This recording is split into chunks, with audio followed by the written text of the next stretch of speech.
Ayun na nga, itong si Vico Soto, syempre, hanggang ngayon kasi single pa rin. Correct. Ganon din naman si Atasha. Yes. Di ba? Ang swerte na magiging girlfriend noon, no? Pag nagkataon. Ni Vico. Ni Mayor Vico. Correct. Alam mo, naalala ko nung tumakbo siya, talagang nagkaroon kami ng chance ni Kuya Ramel na ma-interview siya. Tayo! Tayo pala yun. Para sa show natin. Sa show natin. Ang bait-bait niya. At ako nag-invite sa inyo dalawa, no? Doon tayo medyo malayo-layo yan. Medyo sa ilalim, sa garden siya, sa ilalim ng parang Intramuros, parang sa Santa Mesa. Sa Malacanang yata yung loob nun. Malacanang ba? Malapit sa Malacanang. Parang hindi ko naman tayong tatlo. Matandaan. Tawa ng tayo ng tawa. Oo, diba? basta in-interview natin. So ayun, nalilink po ngayon ito. Nung una, nililink itong si Atasha Mulak kay Daniel Padilla. Pero may mga nagsasabi rin na ito raw ay bagay si Mayor Vico Soto kay Atasha. Dahil mga taga-Itbulaga na nakakapal, ay bagay din. At kung sakali man daw na okay lang naman daw dahil nakapagtapos din, degree holder din itong si Natasha, hindi nakakaya na iparehas. Ano masabi ko? Ano masabi Hindi ko? Natasha. Ay, gusto ko Natasha ni Desma. Natasha Star. yung Sexy star.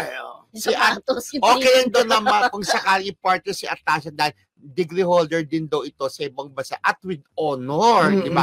Kaya lang, ang problema mo, friendship, alam naman natin na ang focus ni Mayor Vico Soto ay pagiging public servant, di ba?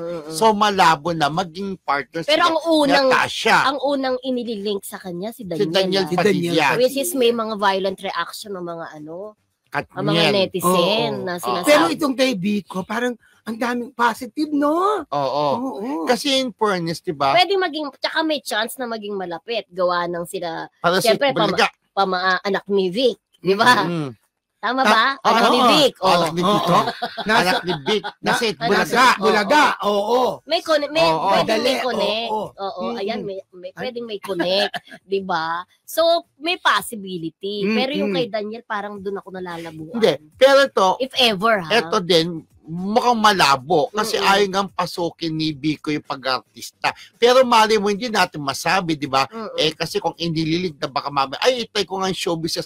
Gwapo naman talaga si Vico. Matangkad pa. Pang-leading man, di ba? Pwede. Si Atasha, di ba? Ikaw, gandang-ganda ka nga dyan, di ba? Kay Atasha. Siya social-socialera. Social-socialera rin naman itong si Mayor Vico. Correct ka dyan. Kaya, sana pasukin na rin yung pag-showbiz.